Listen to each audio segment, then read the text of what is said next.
Assalamualaikum warahmatullahi wabarakatuh. Salam sejahtera bagi kita semua. Di sini kami dari kelompok 3 akan mempresentasikan sedikit tentang kasus 2, kasus Swap Moge Auditor BPK 2017 oleh dosen pengajar Sugeng Riyadi. Kami dari kelompok 3 yang beranggotakan saya sendiri Indah Khairunisa, rekan saya Ajeng Widya Sasti, Sonia Agustia Delvi, Bobi Setia Nugraha, dan Ulfatun Nadia. Langsung saja kita mulai. Kasus 2, kasus Swap Moge Auditor BPK 2017, selain ditahan KPK terkait kasus Swap Moge motor gede, nasib auditor media pada subauditorat VAAB2 Sigit Yugo Harto sedang dipertimbangkan Majelis Kehormatan Kode Etik BPK. Bisa jadi akan diterapkan pelanggaran berat kepadanya. 1.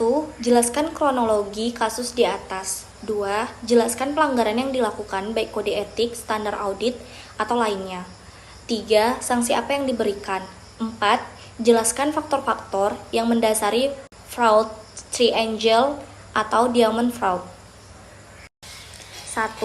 Kronologi kasus.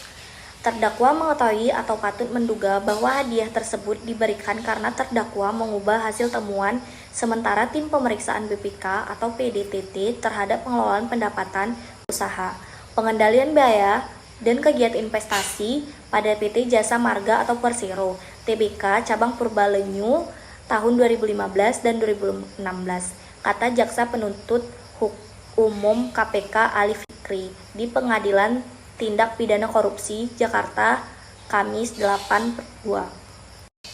Sigit merupakan Ketua Tim Auditor BPK untuk melakukan pemeriksaan dengan tujuan tertentu atau PDTT atas pengelolaan pendapatan usaha, pengendalian biaya, dan kegiatan investasi pada PT Jasa Marga atau Persero, TBK Cabang Purbalenyi tahun 2015 dan 2016.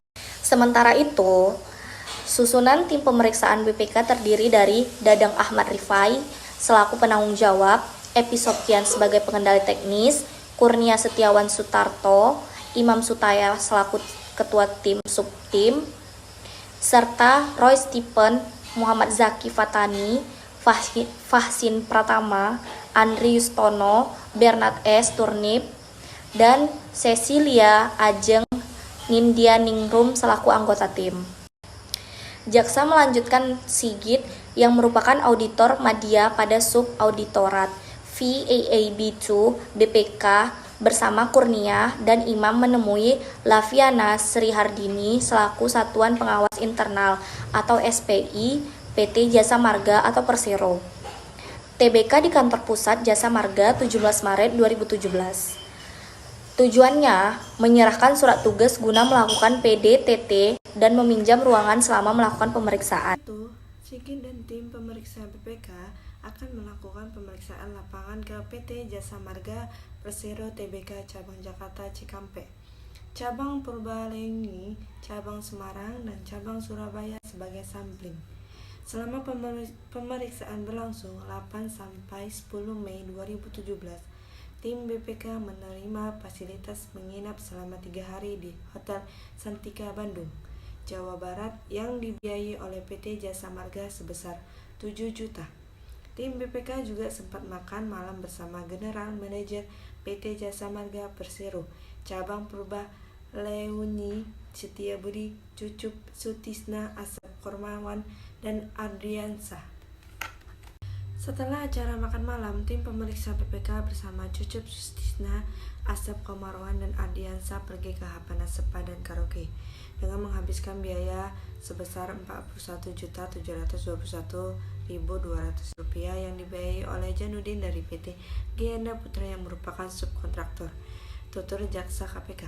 Jaksa KPK melanjutkan setelah selang beberapa bulan usai melakukan pemeriksaan lainnya pada akhir Juli 2017, Sigit dan tim auditor BPK menerima fasilitas berupa karaoke di Las Vegas Plaza Semanggi, Senayan dari pejabat PT Jasa Marga Persero Cabang CTC dengan biaya sebesar 30 juta.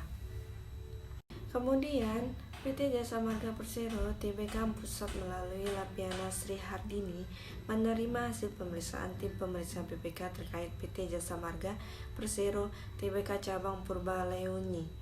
Hasil pemeriksaan itu diantaranya terdapat kelebihan bayar sebesar 3,1 miliar, terindikasi merugikan negara sekitar 4,6 miliar tahun 2015. Sementara pada pekerjaan tahun 2016 ditemukan kelebihan bayar sebesar 5,9 miliar. Atas temuan itu, Lapiana Sri Hardini melaporkannya kepada Deputi GM Maintenance Service Manager PT Jasa Marga Persero Tbk Cabang Purbalewuni, Saga Hanyu Suryanto Putra. Saga Hanyu Suryanto Putra melaporkan informasi tersebut kepada Setiabudi, ucap jaksa. Setelah melakukan serangkaian pertemuan untuk mengklarifikasi temuan dari tim pemeriksa BPK itu, Setiabudi menggelar pertemuan dengan Sigit dan tim di Hotel Best Hotel Premium The Hip Jakarta Timur. Saya M. Bobi Setia Nugraha akan melanjutkan slide berikutnya. Setiabudi menemui terdakwa di Food Court Hotel Best Western Premier Jakarta Timur membicarakan tentang klarifikasi yang telah dilakukan PT Jasa Marga Tbk Cabang Purbalewuni. Dalam pertemuan ini, terdakwa dan Setiabudi juga membicarakan tentang sepeda motor Harley Davidson, kata jaksa Ali. Sigit dan tim pemeriksa BPK kemudian merubah temuan menjadi 842 juta dengan rincian sebesar 526 juta untuk temuan 2015 dan 316 juta untuk temuan tahun 2016. Kemudian Setiabudi meminta Direktur Keuangan PT Maju Depan Suwondo untuk mengembalikan kelebihan bayar tersebut. Setiabudi kemudian menyerahkan uang sebesar 115 juta kepada Cucup Sutisna untuk membeli motor Harley Davidson yang diminta Sigit sambil memberikan alamat lengkap penjualnya. Setelah sepeda motor Harley Davidson diterima di rumah Sigit, kemudian Sigit memberitahu Setiabudi bahwa motor telah diterima. Jadi atas tindakan pidana ini, Sigit dinilai telah melanggar pasal 12 huruf B Undang-Undang Nomor 31 Tahun 1999 sebagaimana diubah dalam UU Nomor 20 Tahun 2001 tentang pemberantasan tindak pidana korupsi pasal 64 ayat 1 KUHP. Dalam pertimbangannya, jaksa menilai perbuatan Sigit tidak mendukung pemerintah yang bebas dari korupsi, kolusi, dan nepotisme. Sigit dinilai telah menyalahgunakan kekuasaan dan wewenang yang diberikan untuk melakukan kejahatan. Selain itu, Sigit dinilai telah mencederai kepercayaan masyarakat kepada auditor BPK. Meski demikian, Sigit belum pernah dihukum dan sopan selama persidangan. KPK menetapkan Sigit dan Setia sebagai tersangka. Setia diduga menyuap Sigit dengan memberikan motor Harley Davidson. Suap itu terkait dengan temuan PDTT oleh tim BPK yang diketuai oleh Sigit terhadap kantor cabang PT Jasa Marga Persero Purbalewuni. Dalam temuan PDTT tersebut pada tahun 2015 dan 2016 diindikasikan terhadap kelebihan pembayaran terkait pekerjaan pemeliharaan periodik, rekonstruksi jalan, dan pengecatan marka jalan yang tidak sesuai dan tidak dapat diyakini kebenarannya. Dalam kasus ini, sebagai pihak yang diduga menerima, Sigit disangkakan dengan pasal 12 huruf A atau pasal 12 huruf B atau pasal 11 Undang-Undang Nomor 31 Tahun 1999 tentang pemberantasan tindakan pidana korupsi sebagaimana diubah dengan Undang-Undang Nomor 20 Tahun 2001. Sementara Setia sebagai pihak yang diduga pemberi disangkakan pasal 5 ayat 1 huruf A atau B atau pasal 13 Undang-Undang Nomor 31 Tahun 1999 tentang pemberantasan tindak pidana korupsi sebagaimana diubah dengan Undang-Undang Nomor 20 Tahun 2001. Ketiga, hasil pemeriksaan terhadap pelanggaran kode etik disiplin pegawai akan menjadi dasar untuk Majelis Kehormatan Kode Etik BPK untuk memutuskan bentuk sanksi terhadap yang bersangkutan.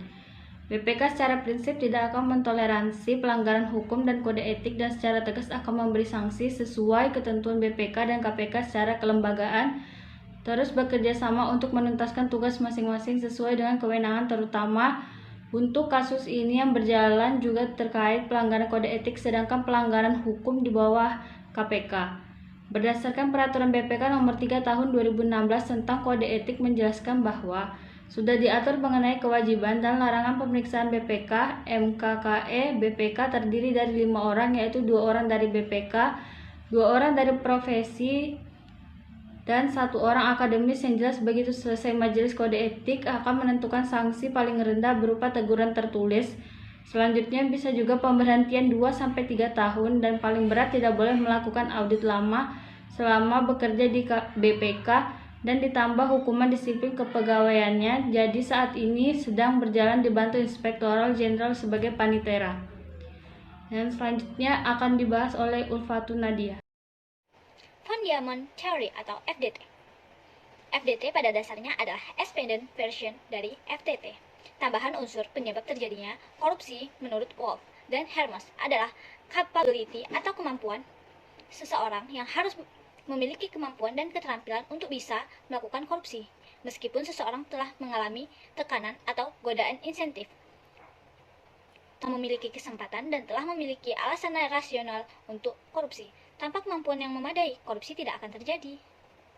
Von Triangel Theory atau FTT. Teori ini digagas oleh Creasy yang telah mewawancarai 250 orang terpidana korupsi dalam waktu 5 bulan. Dari kesimpulan itu adalah langgar kepercayaan. Mereka menganggap diri mereka memiliki masalah keuangan yang tidak dapat dibagikan dan memiliki pengetahuan atau kesadaran bahwa masalah ini dapat diselesaikan secara diam-diam dengan melanggar posisi kepercayaan keuangan. Mereka juga mampu menerapkan perilaku mereka sendiri dalam situasi verbalisi yang kemungkinan mereka untuk menyesuaikan korupsi mereka tentang diri mereka sendiri. Mereka juga mampu menerapkan perilaku mereka sendiri dalam situasi verbalisasi yang memungkinkan mereka untuk menyesuaikan konsepsi mereka tentang diri mereka sendiri dengan penggunaan dana atau properti yang dipercayakan. Ada 3 kata kunci dalam kesimpulan di atas, yaitu non-stable financial problem, adanya opportunity to component violation, dan rationalization. Dan ketiga ini adalah yang mendasari FTT, yang menyatakan bahwa 3 penyebab terjadi korupsi adalah motif, fight, opportunity, dan rationalization.